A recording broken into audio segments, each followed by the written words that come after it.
বন্ধুরা welcome to my channel. এখন কথা বলবো ভারত ইংল্যান্ডের টেস্ট ম্যাচ নিয়ে। ভারত ইংল্যান্ডের পঞ্চম টেস্টে রুদ্ধশ্বাস লড়াইয়ে 6 রানে জিতেছে শুভমন গিলরা।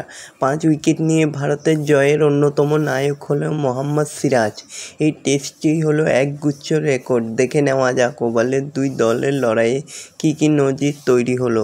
তো বন্ধুরা, এরকমই সব খেলার খবর প্রতিনিয়ত জানতে হলে চ্যানেলটিকে অতি শীঘ্রই লাইক, কমেন্ট, সাবস্ক্রাইব করতে ভুলো না।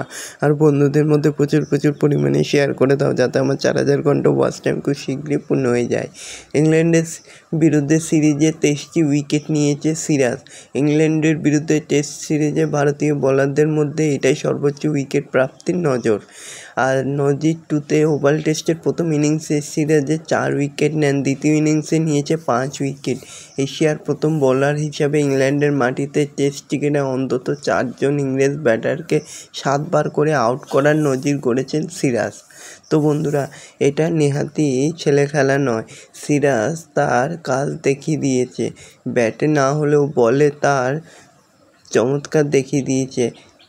সে তার নজির গড়েছে এবং সবথেকে বড় কথা ছিল সে বিশ্বাস করেছিল।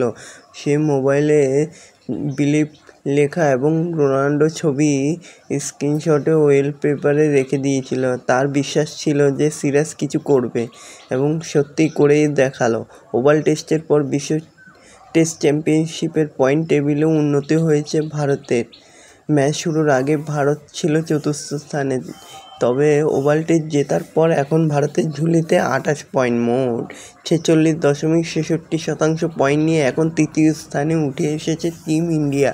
চলতি বিশ্ব টেস্ট চ্যাম্পিয়নশিপ সাইকেলে আপাতত 5টি টেস্ট খেলেছে ভারত, তার মধ্যে 2টিতে জয়, 2টি হার, 1টি ড্র। একই ফলাফল ইংল্যান্ডেরও, তবে স্লো ওভার রেটের কারণে তাদের 2 পয়েন্ট কাটা হয়েছে। আপাতত তারা পয়েন্ট তালিকায় 4র্থ স্থানে রয়েছে।